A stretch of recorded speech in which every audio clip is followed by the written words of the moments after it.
Bonsoir. Je viens de donner donc les résultats du bac. On peut parler d'excellence en principauté?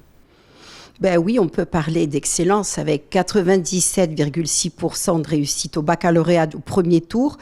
Je suis très satisfaite.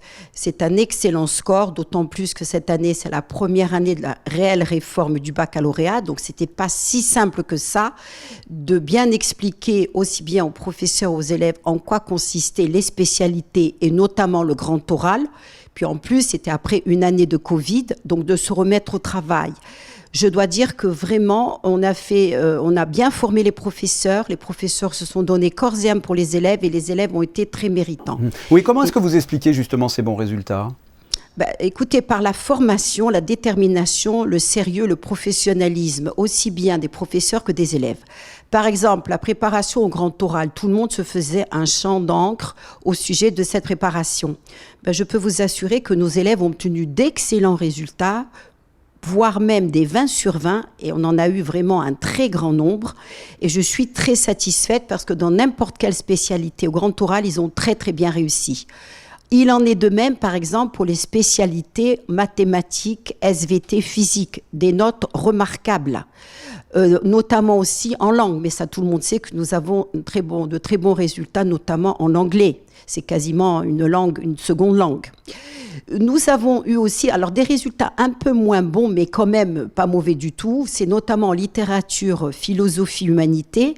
Ça, c'est plus difficile d'avoir des 20 sur 20, c'est certain, parce qu'il y a une partie arbitraire. Bien sûr. Et donc, avec les professeurs qui sont remarquables, ça vraiment, ils ont fait tout ce qu'ils ont pu. On va travailler davantage, notamment cette spécialité ou la spécialité SES. Mais pour toutes les autres matières, on a eu des résultats extraordinaires et vraiment, je suis très contente. Et pour le coup, qu'en est-il du rattrapage ? Combien sont-ils ? Ça se passe quand ? Ça se passe comment ? Alors, nous avons 2 élèves en rattrapage en section générale, en série générale. Donc, les professeurs étaient déjà là le lendemain des résultats du bac, dès 8 heures du matin. Et je peux vous assurer qu'ils ont préparé d'arrache-pied les 2 élèves qui avaient un oral à passer. J'espère que ça va bien se passer parce qu'ils avaient assez peu de retard. De points, voilà, peu de points à rattraper.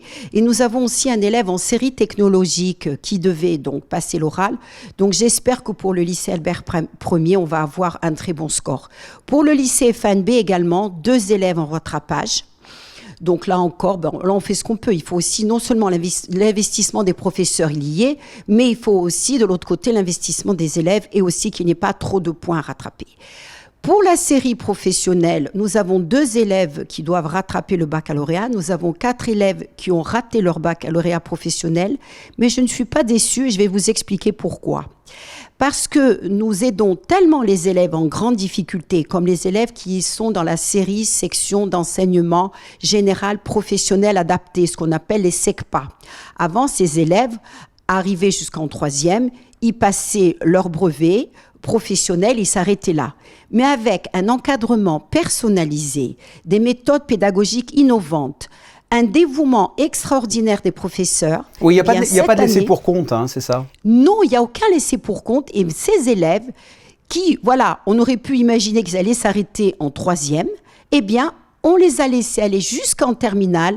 Même si certains ont raté le baccalauréat professionnel, ils ont quand même réussi l'épreuve professionnelle. Et pour moi, c'est une victoire et je suis très fière d'eux également.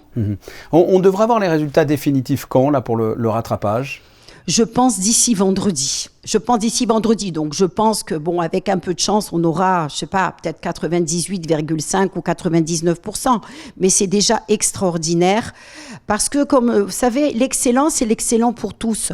Même si un élève a des difficultés, on le met pas on ne l'élimine pas. On le laisse aller jusqu'au bout.